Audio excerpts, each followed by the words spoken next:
Hello everyone and welcome back to the good stuff. We are continuing the Morphy saga and we are continuing the match. Well, not continuing, we're actually beginning the match. In the previous video we've shown how Morphy lost the game to Reverend John Owen, and it is basically how the Owen defense came into existence. So they played two friendly games. One was won by Morphy, one by John Owen, and then Morphy challenged to a match where he will be down a pawn. So as you can see, Morphy is missing his f7 pawn, which Morphy does fairly often. Against weaker opponents, it's actually not even a problem because he already gets the open, semi-open f-file for his rook, but against a deadlier opponent, it could prove to be a problem. So let's see how our good friend John Owen deals with this. So him with the white pieces goes for e4, and now knight to c6 by Morphy with d4 and e5. We're not going to be naming any openings as, well, black is just missing an f-pawn. So knight f3, and now e captures on d4 with bishop to c4. If he had the f-pawn, it would be sort of a Scotch gambit, as white didn't recapture right away. We have queen to f6 by Morphy, going for extremely rapid development here, and Owen castles with d6 by Morphy, and knight to g5 now with some threats on the f7 square here, and Morphy goes knight to h6. He defends the f7 square. We have c3, now offering Morphy more material to get more pieces into the game, but Morphy ignores it. Bishop to g4, continues development, attacks the queen. We have f3, pushing Morphy's bishop back, bishop to d7, and now bishop to d5. Very strong idea. Just centralizing that bishop and waiting for black to play a move. So you could castle queenside, you could go bishop to e7, prepare kingside castle. Morphy actually decides to capture on c3 and help white to develop a knight. So knight captures on c3 and only now bishop to e7. So it is a weird decision by Morphy, but I still don't think Morphy thinks much of Reverend John Owen here. But I don't think Morphy thought much of anyone that he faced in those days. So here we have knight to b5 going after the c7 pawn to create some sort of a fork here, and bishop d8. Morphy defends the c7 pawn with f4 now. And knight to e7. Now, putting pressure on the bishop, but really threatening c6, which would just win material. So knight back to c3 by Owen, and bishop back to g4, now that the pawn has moved to f4. We have queen to b3, now with basically a triple attack. Oh, this is something new. The bishop can actually point an arrow to the g7 pawn. Now, that is weird. That is weird. That is really weird. I don't know why that is possible, but basically a triple attack on the f7 square, and here Morphy just goes c6, inviting the bishop to come in. But here we have a very interesting idea by Owen. He doesn't go for something like queen captures on b7 to attack the rook, or bishop to e6 to prepare something. He rather just goes e5. He wants to open up the f-file for the rook as well. So here we have d captures on e, but now knight to e4, as the e4 square has been vacated for the knight. So now there's really some wild action going on here. Morphy first goes bishop to b6 check, forcing king to h1. It's not forced, you could also defend with bishop to e3, probably would be even better. But okay, king to h1 by Owen, and now queen to g6. Morphy finally moves the queen out of harm's way, and now asks, what do you want to do here? And here we reach the position from the thumbnail, with bishop to f7 check by Owen, forking the king and the queen. Luckily for Morphy, he can capture with the knight, which he does. So knight captures, we have knight captures, and now the problem is what Owen thought Morphy would do. He probably thought Morphy would capture, and then he would go for knight to d6 check, forking the queen. Or the other thing, if Morphy goes for this knight, then again knight to d6 check, forks the king and queen this way. But Morphy did none of those things. He went for knight to d5. Now he blocks the queen's attack to the knight, and now he can capture this knight. Well, not right away, because he still runs into this, but now there are ideas of king capturing even. So here we have knight e to d6, this comes with check, king to e7, and now even f5, trying to open up the f-file, queen to h5 by Morphy, and here you could continue with queen to a3, threaten some nasty discoveries from the a3 square, but Owen goes in for the kill with bishop to g5. This comes with check, and now we have king to d7. So if you look at the position, Morphy's king is still in the center of the board. So many pieces in front of Morphy's king. The pawn here, the queen is here, but it's not at all clear how to finish the game on the spot. So here we have queen to g3. Again, queen to a3 is always an idea. You just move this knight, shift to the queen to d6. Could be very dangerous for Morphy. But we have queen to g3. Now not allowing the queen to move as the bishop is under attack. Also the e5 pawn is being threatened, so maybe captures and check is coming. A lot of possibilities here. However, bishop to c7 by Morphy could come in very useful. And here, you could try a lot of things. You could try something like knight captures on e5 with check, picking up the bishop. Okay, black will capture this knight, but it's still breaking through. You could try knight captures on b7, also an idea. However, Owen played queen captures on e5 here, and now yes, you are threatening this, but it's Morphy's move. So here, Morphy played rook 8 to e8. He kicked away the queen, and queen captures on g7. Now Owen threatening a lot of nasty discoveries after this knight moves.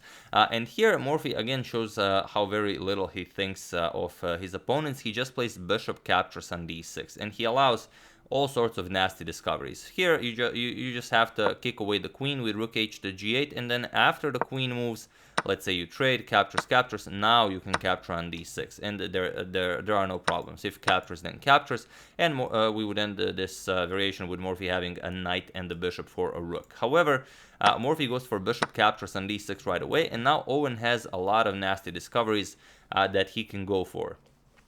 Like he could just move the knight, he could capture the rook, he could move the knight here, he could move it here, he could capture the bishop, he could like do whatever. And here Owen went for knight to e5 with check. This is good. Knight captures on d6 was better. We're just going to show why it was better, because, well, again, it comes with check. King captures here, and now the sneaky, tricky variation of bishop to f4 check. That either forces the king on the run, which would be very unfortunate, as you can very easily pile up on the king, or you could accept the bishop and then comes a rook captures on f4. But now this is being threatened, and well, you're just up material, you're in a much better position. The king is on d6, and if you try to save the bishop, let's say with bishop captures on f5, then we run into rook to d4 check, king c5, and now rook to c1 check. The rook is nicely defended, so the king has to go away. It doesn't matter where you go, here or here. If you go to b6, then just rook checks. The rook will check, followed by the queen capturing. And if king b5, then the queen captures right away. Then king a5, let's say rook to c5 with mate. So that's what happens, and it was definitely the way to go. So here Owen misses his opportunity. He goes for knight to e5 with check instead. And now king to c8 by Morphy with queen to d7 check, king to b8, and now queen captures on d6 with check. So also a very attractive line, but king to a8, and now comes, well, now he plays a bishop to f4. He doesn't want his bishop here as it's being threatened, but there is a very nice move here. Knight captures on c6, a brilliant idea. Point is that well, that if you capture the knight, then you will get queen captures with check, and after king to b8, now comes bishop to f4 check again, and that's a problem. Knight captures on f4, rook captures, and rook here will be just game over. Not a lot of fun for the black king. So what you would have to do after knight captures on c6, you would have to go queen captures on g5, but now queen captures on d5, and now after b captures on c6, queen captures king to b8.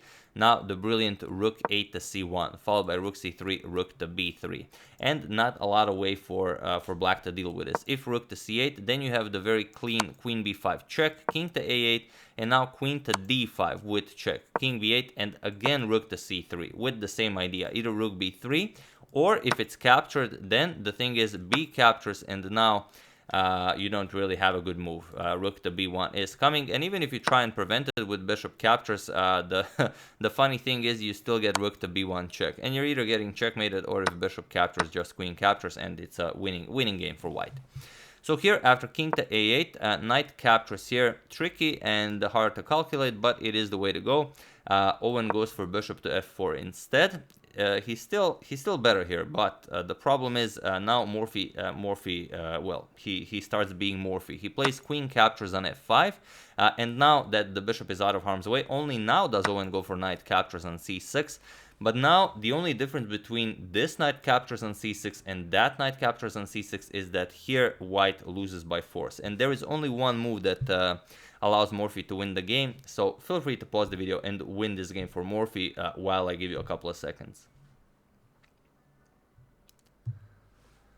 So for those of you who were able to do it, congratulations on spotting such a brilliant move that I know it's a odds game. It's an odds game, so probably not being showed a lot of places. But this move is so brilliant that you should show this game to everyone, especially your friends at the bar and the library. But for all of you who just want to enjoy the show, it's bishop to h3, and it's such a wonderful move. The problem here is that, well, you're just threatening a lot of very nasty stuff. One of them just being bishop captures on g2, which starts opening up the g file. But it's not easy to decline it. For example, if you go bishop g3, you just try and defend, get more pieces into the defense, open attack against Morphy's queen. Queen e4 comes, threatening checkmate. And now the problem is no defense works. For example, if rook f2, just bishop captures. If rook captures, knight e3 with a double attack now with the knight and the queen. Queen d2 defending, now just queen captures here, and the position is already terrible for white. Not just terrible, it's dead lost, but you don't have a move. Let's say rook c1, you attack the queen, black can just trade everything off. Captures, captures, captures, captures, and now after rook e2 check, that's just it. You're gonna start gobbling up pawns, and your two rooks against the rook and the bishop, of course, completely winning for Morphy. So bishop to h3, a really deadly idea. So here Owen says, okay, it's not easy to decline this sacrifice. Let's try something else. We might try something like queen to c5. This is not what he played. I'm just showing what he was probably thinking. So let's say we threaten mate here. Problem is bishop captures on g2, king captures, and knight captures here just picks up the queen, and you're again getting checkmated. Easy game for black. So here, after bishop to h3, Owen said, all right, obviously we must capture the bishop, which he did. He played g captures on h3. But now comes a brilliant idea, queen to e4 with check. First forcing the king to the open g file, and only then continuing to remove pieces from the board. King g1, now knight captures on f4. So what do you play here? Morphy is already threatening checkmate. White has no such threat. So rook captures, and now comes rook h to g8. And believe it or not, it was in this position on move 33 that John Owen resigned the game, as there is nothing more to be done here. Point is, if you play something like king to f1, queen e2 is instant mate, so you don't have the option of moving the king. You could try blocking it, let's say rook g4, but then that rook is kind of stuck here. A simple h5 forces resignation, because now you don't have a move. Once you trade, it's just, again, a very simple mate. King f2, rook checks, king f1, and now queen to e2 is again checkmate. So really wild game, a really wild odds game where Owen had the upper hand for the entire game, but the game was Morphy just kept complicating, and in the end where Owen missed his chance. Problem is Owen is a really strong player. He's an incredibly strong player. The problem is here in this position, Owen saw knight to c6, but he didn't want to either spend too much time to calculate, or he couldn't calculate it. And then he said, okay, my bishop is hanging, so let's just move it. We're going to play this on the next move. And the thing is, Morphy just prepared it with this. And then after Owen finally played this and he saw everything, there was this only one move that saves the game, which Morphy, of course, played. And it's just a brilliant game. So once again, I do hope you enjoyed it. If you're new to the Morphy Saga, click on the first link in the description below. It will take you to all the previous videos we've done in the Paul Morphy Saga, as you do not want to miss it. This guy is pretty awesome. I would also like to thank Piero Camposeo, Peter Dituri, Jacques Wenger, Alan Callahan, and Marek Makulec for a contribution to my channel. Thank you a lot, I really appreciate it. As usual, you can check 2 of my previous videos here. Thank you all for watching, and I will see you soon, continuing the coverage of the Morphy Saga, checking up on your wonderful suggestions, and whatever else happens in the chess world. So thank you all, I will see you soon, and have an excellent rest of your Saturday.